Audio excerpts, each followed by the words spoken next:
right, everybody, so I have my taco stuff all ready.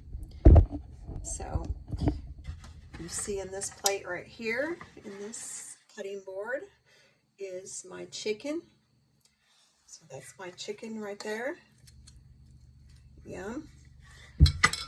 And then I have my ground beef that I made, shredded cheese, and the homemade tacos. And I'll link the recipe.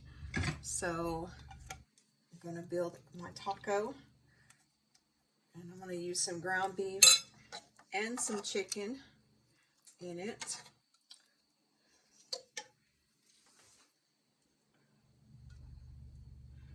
So I also have some sour cream here, Daisy sour cream.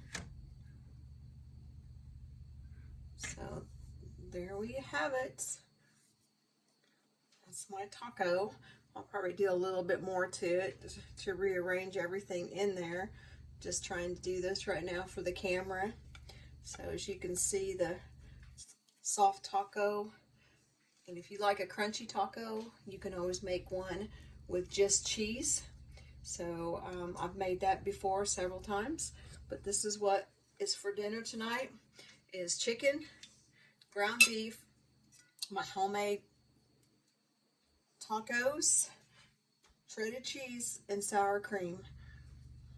Yum!